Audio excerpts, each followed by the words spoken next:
No. Absolutely. Thank you, man. I've loved your music for so long, and it's crazy that I just clicked on this band, The Hot Summers, and I was like, this is fucking great, man. And then I realized it was you. I saw the video. I was like, this is like Cheap Trick and Foreigner and everything I loved growing up, still modern, but man, it's so good. Well, that's nice of you to say. Thank you. I'm glad you found it. And yeah, we're looking forward to finishing the record. Some of the stuff dates back quite a ways. You've been going at it for a while. Sometimes it shocks us to see the dates on the material we're working on, but we really like it. We're having a good time with it. That's an art to make that happen because like it's really hard, I think, to go back and make it work. I know the Stones did it with Tattoo You. That was one of the few instances where it truly worked and became amazing. And I think it seems so vibrant and alive I mean, I have the one song, but it just moved me. You know what I mean? No, that's cool, man. That means a lot. Thank you. I appreciate it, Brett. And it's like no matter what you play, I feel like as soon as I put music you've made on, I realize I'm transported to a place or a feeling very quickly. You know what I mean? Whether it's the Hot Summers or the BulletBoys, like all of a sudden, I don't know why I thought of the pizza parlor I grew up going to as soon as I heard the Hot Summers. And then I looked at the shirt and I was like, the shirt match. I don't know if that was on purpose, matches the music. I felt that same feeling when I watch it, Dazed and Confused or something, like it's just right. Did you go for that or did that just happen? Yeah, silly as it sounds, we're going for, driving down the freeway with the windows open and the music cranking and the sun out. And well, yeah, we're recording now, man. I'll edit out whatever we don't want to use, but thank you so much for yeah, coming. it's not man. live, right? Yeah, no. Absolutely. Thank you, man. I've loved your music for so long, and it's crazy that I just clicked on this band, The Hot Summers, and I was like, this is fucking great, man. And then I realized it was you. I saw the video. I was like, this is like Cheap Trick and Foreigner and everything I loved growing up, still modern, but man, it's so good. Well, that's nice of you to say. Thank you. I'm glad you found it. And yeah, we're looking forward to finishing the record. Some of the stuff dates back quite a ways. You've been going at it for a while. Sometimes it shocks us to see the dates on the material we're working on, but we really like it. We're having a good time with it. That's an art to make that happen because like it's really hard, I think, to go back and make it work. I know the Stones did it with Tattoo You. That was one of the few instances where it truly worked and became amazing. And I think it seems so vibrant and alive. I mean, I have the one song, but it just moved me. You know what I mean? No, that's cool, man. That means a lot. Thank you. I appreciate it, Brett. And it's like no matter what you play, I feel like as soon as I put music you've made on, I realize I'm transported to a place or a feeling very quickly. You know what I mean? Whether it's the Hot Summers or the BulletBoys, like all of a sudden, I don't know why I thought of the pizza parlor I grew up going to as soon as I heard the Hot Summers. And then I looked at the shirt and I was like, the shirt match. I don't know if that was on purpose, matches the music. I felt that same feeling when I watch it, Dazed and Confused or something, like it's just right. Did you go for that or did that just happen? Yeah, silly as it sounds, we're going for, driving down the freeway with the windows open and the music cranking and the sun out. And we're just trying to make it fun and happy and it's sometimes it's a stretch for me because I like to go in the other direction, but right. It's good time music. We're just trying to bring it back because everything has a tendency to gravitate towards being dour, and yeah, we're going the other way, hopefully. It's funny because there's a lot of bands I play on my show from Finland, like really young bands, and I was talking to a kid from Temple Balls and he's like, I'm really influenced by Winger, which us growing up, that would be, we love Winger, but I mean, it wouldn't be something you would scream that Right. was my influence. And he just had no problem saying it, and his band's so good, but they like that joy. These kids are like really into that joy that your music, I don't know what it is, but you know what it is. You know what I mean? It's because it's a little ballsier than a Journey. That's why I didn't want to say Journey, but someone the other day asked me in the stream, could you play Foreigner? Is that heavy metal? And I was like, absolutely. And right on. And yeah. I mean, there's different levels for sure. And that's what we're going for. Something perhaps a little heavier, a little, but festive nonetheless. And how'd you start? I know you were in a band with Shane. How'd you find the singer Shane? He's out of control good. Well, thank you. I'll let him know you said that.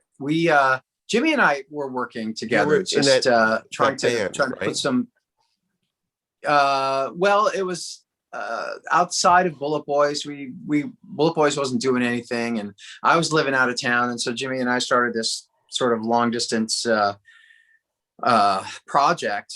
And when we got to a point where we had some tracks, we thought, well, it's time to find a singer. And Shane was one of the first guys to come down, and he ended our search right then and there. So it was pretty serendipitous. Dude, when he opened his mouth, because I mean, I'm in the same age bracket as you. Finding a good singer, you've been very lucky, by the way. Yeah, totally. Maybe not sanity wise, but definitely vocal wise. Yeah. But man, yeah, he's and we're such a close match. I mean, we have a lot in common in terms of our musical appreciations. that's cool, man. That's so cool. And you growing up, what was your guitar guys growing up? Because that's what I feel like. Who big Rick Nielsen? I mean, I hear that, but then I hear the the technical side of it too. Not that Rick's not technical, but you know what I mean. Yeah, well, Rick was certainly one of them, but I think it goes back even further. I mean, I'm old enough to remember the guy in Iron Butterfly who was a great player, but then a lot of my listening turned to Emerson, Lake and Palmer. So it's not really even guitar guys as much as what Keith Emerson was doing, and the odd turns that he took, and the noise he was making. And I mean, I remember playing Toccata Number 9 on Brain Salad Surgery louder than hell, and it's really basically just this symphony of noise. And I can't even imagine what my parents were thinking. But that was a huge influence on me. And then I found a guy named Kim Mitchell who was in a band called Max Webster. They used to open for Rush a lot. Alex Wow. Lifeson, another guy who would seem to try to go in a different direction, and that's what I always appreciated. Like somebody like Clapton, who is a wonderful player and everything, but about as predictable as you can imagine. And Yeah. I never cared for that really. I like danger, and someone like Joe Perry, for example, who will stray from the record or stray from what he expects to do. That's the kind of thing that I appreciate more than anything. Totally. Oh, how good were even the Perry project. I think I grew up I grew up in Jersey, so I think I understand where you're coming from, where there was like Boston records and Emerson, Lake and Palmer in someone's room where people were smoking weed, Oh just yeah. Quadrophenia, Perry, arguing about Joe Perry. And it was just a cool time of just all no rules before, there weren't as many rules until, later on, I don't think, where I grew up. I mean, it was all just heavy metal. It was heavy. Pre-Blizzard of Oz, it was just Yeah, I don't think from an A&R perspective, people were necessarily focused on what was succeeding. They were more willing to take a chance. And even if the top guy at the record label didn't like what he heard, he'd say, fuck it, go ahead, put it out and see what happens. And a lot of times that worked. Yeah. I was asking my buddy Jeff from Smashing Pumpkins, what was the influence when it wasn't Clapton and Eddie? Like, he said that Uli Roth, probably on guys like you, was Uli Roth a big influence on you? He's a very understated guy as far as influence on people like you, Warren DeMartini and stuff, that he was a huge, guitar changer.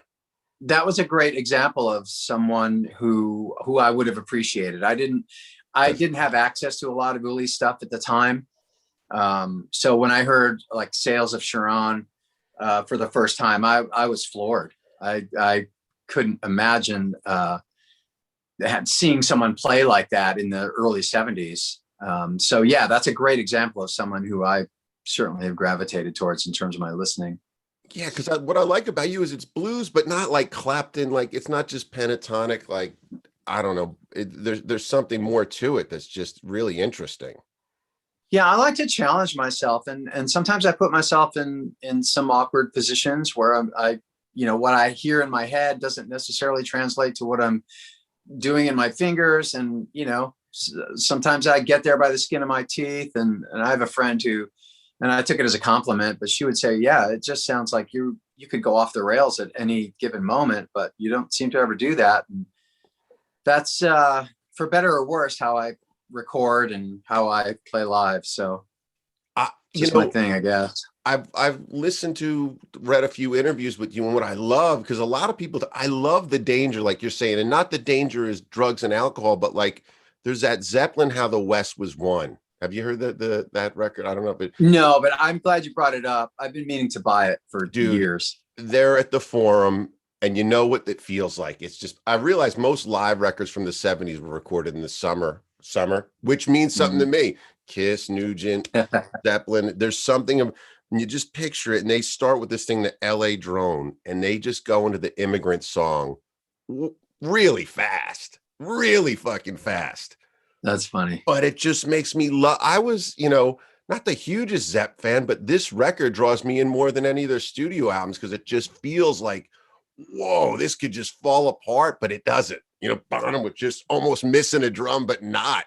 And like Yeah, that's great. Aerosmith, just almost train wreck. And like, remember as a kid that what was the live bootleg that it was in everybody's The house, live bootleg. Yeah. and it was just so Yeah. dangerous, I've man. got it. The playing was dangerous, and I love that you love that.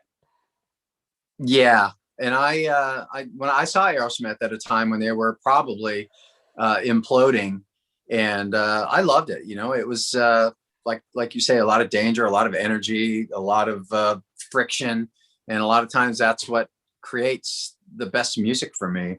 But again, I'm glad you brought up that Led Zeppelin. When I was in Japan, I've got at least 3 Zeppelin bootlegs, and in one of them, Jimmy's G string just takes a dump, so it's completely out of tune, and Robert's got a broken leg or something, so he's struggling, and so I really want to get the ultimate Zepp live thing, and I think that's probably going to be it. It's so good, man. When they go in, and I think just the drone before they come out, it's just like 2 minutes, but then they just go in, and you know what it felt like, because you know what concerts felt like, and Yeah. what it must have been like, just to hear that. What Aerosmith did you see them imploding on? What was the one you saw them imploding on? Oh man, it must have been right after Rocks came out. But it was wild, man. People were throwing it. It was in Buffalo at War Memorial Auditorium, room I always wanted to play and never got to. But people were throwing M80s down from the rafters. So every time something exploded, you had to look around. And finally, we were on the floor, and we all said, "Look, we got to get out of here, man. We're going to get blown up." It was a wild time. M80s is a big And back. it was that dark energy. It was almost like their dark energy sort of infested the crowd too. Yeah, it was kind of a trippy place. It was scary. M80s were a big back east. I think concerts back east were scarier for you as a young kid and me, like than most people. You know what I mean? It was pretty brutal sometimes going and seeing older kids at a concert and what could go down. Oh yeah, it wasn't about the free love California sunshine thing. It was, I mean, if the band was really rocking, it could get nasty. I remember Absolutely. holding my Priest shirt and just being tripped by older kids trying to steal it and just falling at the metal and just not giving up my shirt. It was war. When I hear a kids growing up in California, I'm like, wow, it wasn't. I know. But that M80 feeling of just Aerosmith, Mike. And I miss, if you listen, I was talking with a friend to all those Nugent, Aerosmith, and it might be Kiss. You actually hear firecrackers on all those live records. Yeah, totally. And I saw Kiss too at the same place on the Destroyer tour, and it wasn't there wasn't anything like that going on that I remember. But yeah, it was a wild time to grow up. I remember my mom took me to my first concert. It was Emerson, Lake and Palmer at Rich Stadium with James Gang and Skinnerd, and if you can imagine that, I can. Man, that was the equation growing up, like, Yeah, diversity in opening acts. But that was the first time I ever smelled pot. It was the first time I saw someone puking over the balcony. Someone passed out. It was wild. I was just walking around wide-eyed the whole time. Yeah, and I think that like, I'm sure for you, like Guns, I always say, growing up, I remember guys getting in the fist fights over Rossington Collins versus Leonard Skinner, which record they like, whether Rossington Collins should exist or not. But I feel like Axl, when you like, I'm sure you did, he just took that Indiana or that Buffalo, then he stuck it in LA with that explosion and that's kind of what's pretty cool about a lot of people like yourself, where you take that back east mentality and stick it in Hollywood, and what happens? You know what I mean? Yeah. Well, that's was unavoidable for me. I figured I'd end up there if I didn't get it going, then I could sleep in my car because it was always nice and warm out here. That was my thinking early on. I was so you played in all these bands. You've done a lot of time, but were you working at Tower on Sunset? Which Tower Records were you working when you got the King Cobra gig? Yeah, I was Tower on Sunset. How do you go, dude? Yep. That record is so polished and like we've all made records, but that's a big jump for a kid from behind the counter. I don't care how long you've been playing. That's like a Randy Rhoads move where you all of a sudden are thrust, you know what I mean, into making a perfect record. Was no matter how good you are, that's just got to be intense to do, right? To make a It was intense because all the prior sessions that I'd done, we didn't have a producer who was picking everything apart yeah. piecemeal and making sure that everything was spot on. I never did any of that. We just went to the studio and laid down what we rehearsed. And I'll give Randy Rhoads a lot of credit because I was a huge fan and he helped prepare me for that moment. And by the time how did he help I you left listening? Tower to start pre-production with King Cobra, yeah, it was a great experience. I mean, those guys were total pros and they were fun to hang around. Yeah. So it was a great experience for me. Because did he help you by listening to him and seeing his journey? You studied that and then applied it to yourself. Was that the way that it helped you mostly, the Randy journey? Yeah, exactly. I saw him again in Buffalo with Motorhead opening, and I'd heard the record up to that point, and so that really solidified him as a guitar icon for me. And I studied. Like I've said before, I don't really listen to music as anybody who plays guitar would probably attest. I study it more than anything. And that's what Randy did for me. He gave me a new avenue of approach. Because that's what I was thinking, that jump. I mean, we love Quiet Riot. The album was great. But when you go from that slick black Cadillac on those Japanese imports to Blizzard of Oz, you're like, what happened? I mean, you just like, because usually as a band, you're journeying in California, you get in the band, someone puts you a demo deal, you get a slightly better producer, you build up, but you are just thrust from the counter of Tower. Carmen Apice's guy comes in, then Carmen gets you in the band, and you got to rise and do that. That's a very quick time to get it together, to make that. And it was nerve-wracking because I'd heard, I heard Mark sing, and obviously I knew about Carmine. So one of the coolest things that happened to me is when we got in the studio, they said, why don't you put a track down, to this tune we've got. And by the time we finished, Carmine looked at me and he said, wow, you're a good rhythm player. And I thought, okay, cool. That means a lot coming from him. Because at that point you go like, I'm in the conversation. As good as you're like, you're in the conversation with pros. Yeah, totally. And what was your first real feeling of success? Like, I'm doing this, man. Because LA, dude, I remember getting there and just looking outside Gazzari's at Burnett. My mom had just let me grow my hair and literally tearing up going, from New Jersey, how am I gonna fucking do this? Oh my, it's so overwhelming when you get there from back east. You know what I mean? Yeah.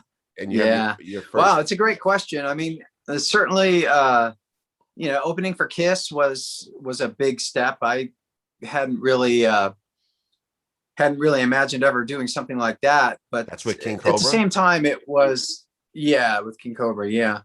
That's a great question. I'll have to think about that because at the time I'd done so many shows and I'd been on other tours of the East Coast and everything in cover bands, and so playing to me was natural at that point and second nature. But I'll have to think about what really would have impacted me as we've made it, or I've made it kind of moment. I don't know.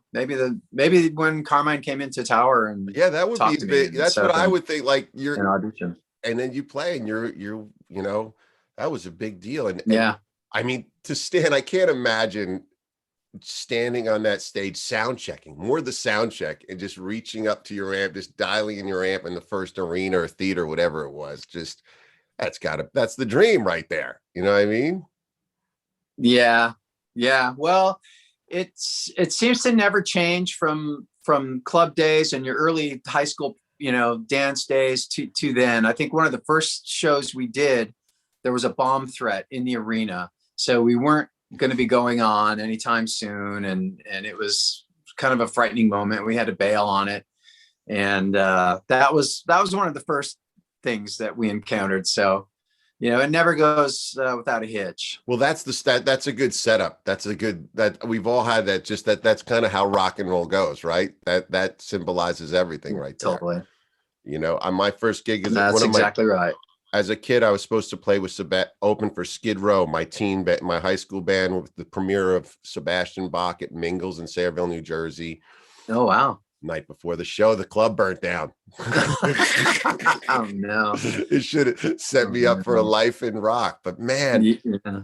And then I'm going to jump ahead. I saw you with the BulletBoys at Santa Monica Civic with Demals and Tough. And dude, it was just shaking the city. I mean, nobody left Hollywood until that show, it felt like. Oh, that's funny. Like that was a reason to leave. It was like seeing your teacher, not your teacher, but outside of school. Like everybody actually found a ride to Santa Monica Civic that night. That show magic for you, man? It seemed like there's certain legendary Santa Monica Civics, like Crew doing it, you guys doing it. That show still comes up. I feel like all the people I've talked to couldn't have been there because it would have had to have been an arena, but it seems like, a lot of people were at that show, and it's a memorable Hollywood stamp, that show. Oh, that's nice of you to say. Yeah, it was stressful for us because we weren't sure we were there at that point. We didn't know if we were going to be able to put people in that building. And so it was stressful up until the time we actually played, and even immediately to the time we played, because we were using Guns N' Roses sound man at that point. And as we're getting ready to start the show, he's not around. And where's the sound man? Where's the sound man? We're looking for him, and we're ready to hit. I mean, we're literally tuned up and ready to go. And it turned out he was passed out in his hotel room. So somebody finally found him, knocked down the door, and got him out. And the show ended up going on, but I think we were a couple of minutes late because of that. Oh, that was just an awesome show. And then what was weird for me, like I think it was a year and a half ago, I saw you play with BulletBoys at the Whiskey. And I just remember watching you with the Explorer. Your fire's not. How's the fire just stay like that? Your fire's intense, man. It's just out of control, intense. How do you keep that up? Because guys, it goes out. It's easy to have it go out, man. And yeah, the band was on. And I've experienced that. I mean, certainly after all the years I've been playing, there's times and you just don't feel like it. But I think I have to give credit to the guys in the band for that, because there has never been another situation for me where I can play like I do with Jimmy, Lonnie, and Mark. And we have a symbiosis that I think I'll probably never find again, because it's very unique, and it's very sympathetic with everybody listening and following or going in the same direction. So for me, it's, as a guitar player, it's very freeing, not to mention the fact that, that's our material, and I can do what I want with it, and I can challenge it, or, do something different if I feel like it. And it's a very free and open experience for me. So it's very different from pretty much any other band I've ever been in. Well, speaking of Guns N' Roses, because in Guns N' Roses, I've been around each of those. I've seen Guns N' Roses, obviously, but been around each guy and their energy, sometimes two at a time. With Bullet, and I can't imagine them in the same room, even though I've seen it. So why that music occurs the way it does. And with BulletBoys, I've been around everybody besides you, and both bands are full of beasts. Let's be honest. BulletBoys, all four guys are beasts. And that collective energy that lights up when you guys walk in a rehearsal room, it's probably like riding a wild stallion. I mean, that's a big horse to ride, and that's why the music's so intense. Am I correct on that? Yeah, you're very correct. In fact, our manager has been saying that a lot lately. It's like, when you guys are together, that's the magic. That's how it's supposed to be. But when you're apart, that's when things get a little wonky. And it's true, so when we get together in a room, as we have been over the last week or so, it's been pretty cool. Yeah, that's what I mean. We enjoy it. That's a million to one. It's like they say you only have so many true loves in your life. I think those four people make this sound, and watching you at the whiskey, like, dude, without those four, it gets watered down. What really, I mean, there's certain bands you can replace a guy, it works, but when you four, you're like, oh my God, look at this. You know, from Lonnie to Jimmy to more, it's like, this is beast on a Zeppelin level. It's just fucking huge. You know what I mean? That's nice of you to say. That's a big Yeah, ride. we like to take our stuff in a different direction, and we kind of model ourselves, you know, after that Zeppelin approach, where, you know, if somebody starts a groove or somebody has a breakdown in a tune, and they can take it anywhere they want, and we're all there with each other. So we have each other's backs, and it's a great band to play, and I love it. And like Aerosmith, the talent is off the charts. Like, dude, I thought Mark, you know, obviously a great singer, but when he opened up with that lead, like, what the fuck? The guy plays guitar amazing. I didn't realize he was that great on guitar. It's insane. Yeah, you know he's what I mean? been around for a long time. Yeah, and then it's just huge that you guys do that thing, and to make that record. I know there's things everybody would have done differently, but when those songs come on, they really change the atmosphere in a room, man. It's a huge moment. I mean, how does that make you feel? Just the power of that music. Well, it's great to hear people say that. I am probably too close to it to, you Yeah. know, have that exact feeling. And there's a lot attached to all of our records. You know, almost all of it good. So it's difficult for me to say. And I, like you said, certainly there are things I would have done differently, maybe to the detriment of the record. But I just appreciate hearing that. You know, when we first started doing in stores and people were blasting the record, I thought, wow, that's really cool. We did a good job, I think. Well, yeah. Well, probably why it's so good also is part of you trying to pull it. I understand what you're saying, because when you listen to the music, you, Tesla, and Cinderella, it could almost go more Aerosmith, more, you know, less production. It could easily go there and be a different sound and even a whole different direction. It's just you went that way, and it was huge. Yeah. Yeah. I think part of what Ted did in the studio was to focus us, and it maybe took a little bit of the wildness out of it, maybe, you know, a little bit of the edge off of what we were doing. But, you know, I think that polishing is probably what benefited the record the most. Yeah. What did you hear it more as? I'm just curious, because it could have gone so many ways. I mean, I'd love to hear an amazing live album. It would have to be amazing from you, like recorded right, would be huge. But Well, I probably would have done more overdubs, more. I mean, I hear things in a symphonic sort of way, sometimes to my detriment. So there'd be more depth to the record. I think probably it would be more layered, and that's not necessarily how we really wanted to come off in retrospect. I appreciate the way Ted had everything sort of stripped down and simplified, and, like I said, more focused. And so I, in retrospect, wouldn't have wanted to do it my way. Right. Although if you listen, I put up some demos that we did earlier before the record, and they're online. I don't know how easy they are to find. I think they're on my YouTube page, but those give you an idea of where I was coming from, and it's yeah, they're a fun listen. Well, you know, where I really think it makes sense what you're saying is, I actually did a few demos with this guy Bill Kennedy, and he worked for Garth, and he stopped by our room, and dude, he just walked through the room stuttering, looking at your attitude, and just walking through for 15 minutes, he changed our band. Like this, I couldn't believe what happened. Just like, and you did demos with that guy, and he went on to do the Rage record and change music. And he was talking so much. Oh, I like this. I did the BulletBoys. You know what I mean? Like, I could do, and in 15 minutes, he retooled our band. Like, let's use this pedal. Well, credit to you guys for listening too. You know, there might be people who would have said, "Oh man, fuck him. I'm not going to listen to what he has to say. I know what I'm doing." But you guys listened and were open to it, and that's what made the difference. You know, he can say it all day long. If you guys don't adopt it, it's all for naught. Well, that's what I think. You know, guys, and I'm sure you've played with them that haven't been produced.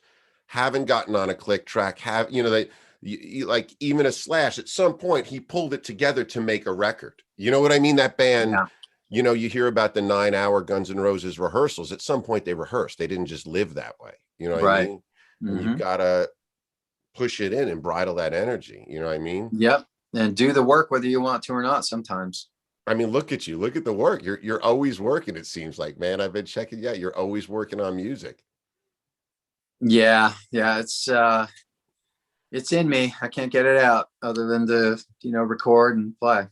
Well, you say that a lot, and I think that's such a gift. You say you have a lot in your head, and not everybody does that. I know, I don't know many people say it, but I don't believe it. But it really sounds like you keep going back to what you hear in your head and getting it out here. And that's a very 70s Hendrix type thing, like where it's in here and the frustration is getting it out and onto there. Is that that seems like Yeah. And also taking the time, the discipline to go back and listen, because most of the ideas that I'll put them in my phone. I mean, sometimes I'll wake up at 3 a.m. and put something down on my phone, and then I won't think about it again. I won't even hear it. In fact, I just listened to one the other day that came up, and it was completely indistinguishable. I'm like seeing something in the phone, and there's traffic going on in the background and people banging things, and I'm listening to it going, I have no idea what that is. No idea. But at the time, it was a really cogent idea. So that's the challenge now, which is, it's better than being back in the 70s when you didn't have any way to put anything down. If you didn't remember it and have a guitar and imprint it into your brain, it was going to be gone, at least as far as I was concerned. So it's better, but not perfect. yeah, the iPhone is, it's good that that you're able to record those ideas. So you actually sing the ideas and hear them like that and then play them. Yeah, if I don't have a guitar and I hear a melody or a riff, I'll try to mimic it vocally, but it's like I said, sometimes it doesn't work very well. I mean, that's where Kurt Cobain wrote Teen Spirit. He said he heard the Pixies and something else in his head, and Louie and the Pixies. And on his, he had a long drive to rehearsal, and that's how he wrote that song pretty much in his head before he hit it. I'm going to mix the Pixies and Louie, and got out and changed music. Yeah, sure did. That's the best way to do it. I love that. I've done that too, where I've just had something in my head and I couldn't wait to get to a guitar to lay it down. But yeah, I'm still waiting for an idea that big. Well, hey, I mean, that was a different time, different push. I mean, your new song. I'm not saying it's Teen Spirit, but it's really good, man. The Hot Summers. It's people are gonna flip, man. It's so stellar. Thank you, Britt. I appreciate it. Yeah, we're Yeah. I'm having a good time finishing the rest of it. It's been a lot of fun, and I'm looking forward to it coming out and sometime in July. And who came out with, dude? I love the shirt. I'm gonna order the shirt is so cool and distressed looking like the old shirts. Who got behind the shirt? Because I actually really love that. Usually you get Oh, we either a have a good, little team that helps us. So yeah, it was a collaborative effort, and I can honestly say I probably had the least to do with it, but it was yeah, it personifies what we're going for with this band. So I'm glad you said that. Thank you. It means a lot. it's almost like a distress shirt, right? I know I'm getting overly, Yeah. because I like, usually the shirt's good or the band sucks or like, you know what I mean? Like one or the other, but this, it all comes together and forms a package that ties in. Yeah. And it's simple, straight ahead, and it says everything we want it to say. So that's cool. Thank you. Man. And yeah, do you remember your writing process for those Bullet Boys songs, like like Smooth Up In You or any of that? Do you remember your process guitar wise? Just before we go getting that magic of Yeah. In that. fact, we were just talking about it. That started with Lonnie. He had the idea for the eighth notes in the tune, the verse and all that. And we were in a rehearsal room and just started throwing ideas together and arranging it. And I think we did it in that one little session. So yeah, that's one way things come up. There are other times when I have it's almost complete and the guys will chip in on it. Other times it'll be a collaborative effort, like we just put a song together last week or earlier this week, and everybody's chipping in with ideas, and it becomes a very sort of democratic process. But yeah, it happens in every conceivable way, frankly. Man. And you know what? Was it Ode to Joe? Was that the name of the song? I always get the Yeah, song's we have a name. song called Ode to Joe on the first record. Dude, Yeah. I mean, that had to be you. And I just thought that even as a kid, this is so cool that you're just paying homage to like what you love. It moved me. You know, I thought that was so cool. What was that Oh, you? that's cool. Thank you. How'd that Thank come you for about? saying it. Yeah, I wrote those lyrics in You wrote the lyrics. with Guns N' Roses in mind, because they were huge at the time, and I just felt like people were sort of glomming on to them as with respect an original thing, when in fact I know, you know, Joe Perry contributed to what they were doing, and somebody contributed to what Joe Perry was doing.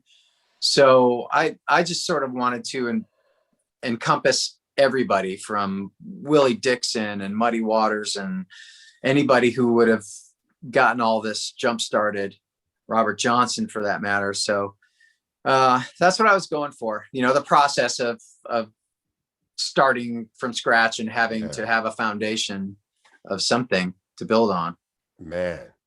And before we go, speaking of Joe, and I've heard you say this now, don't hate me, but I'm a big Done with Mirrors fan. Oh, okay. I'm with you.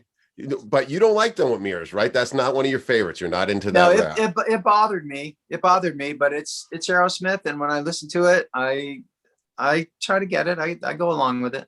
Okay, because you have Rock in a Hard Place and Done with Mirrors. I love weird bands when they were falling off the tracks. Like we talk about the danger. Even when I like Springsteen, Yeah. I love Human Touch and like when he's crumbling. Which one of those records do you like more and why? I love that. If we're really getting into danger, what do you think? Like a Kiss the Elder, but let's go to those two records of a band crumbling. Oh man, I'd take Rock in a Hard Place at that point. But I think one of the most dangerous albums I've ever heard is a first Cheap Trick record, because it is just no holds barred. Rick is playing basically at the very limit of his abilities, it sounds like, and I love that. You know, I love when people challenge themselves and they take it further than they think they can go. And that whole record, just from start to finish, to me is one of the most dangerous records I've ever heard. And what I listen to Cheap Trick every day, but I've listened to so much that I'm on the Up the Creek soundtrack song right now, and I'm actually listening to the new album. But what were some of the songs on the first album? I'm just so lost for. Besides Dream Police, I get lost. Oh, there's Oh Candy, which is about a suicide, and Hello Kitties, and He's a Whore. Oh my God. I mean, yeah, it's just a sick album, and certainly probably in my top 3 of Desert Island Records. Have you heard the new album? It's pretty smoking. I haven't heard the new album, but I stumbled on their live set from 1977 at the Whiskey. Ooh. And that record is stupid sounding too. I love it. Oh my God. You remember back east that when I was in 6th grade, my mom wouldn't let me go to concerts, but I was allowed to go to the amusement park. And remember, Kiss and Nugent would always play the amusement park. So I could I've seen Cheap Trick. Yeah, go see Cheap Trick and just. Oh, that's great. I said, Rick Nielsen has amazing pick game, because as a kid, that's so important, catching a pick, and he just go handful. That's great. It was so good, man. Well, thank you so much. That's good for you, man. Thank you so much, Mick, Brett. man. You're a hero, and just send me any links and I'll put them all up, because people got to hear the Hot Summers, man. It's really cool. It's going to really move them. I love it. Love what you've done. Love what you're doing. You know what I mean? And thank you for everything you've given us, man. And thank you very much. And I will do that. I'd appreciate you checking in with me. Thank you. All right. And hang out so I can say goodbye to you. Say goodbye to everyone if you can. All right. Take care.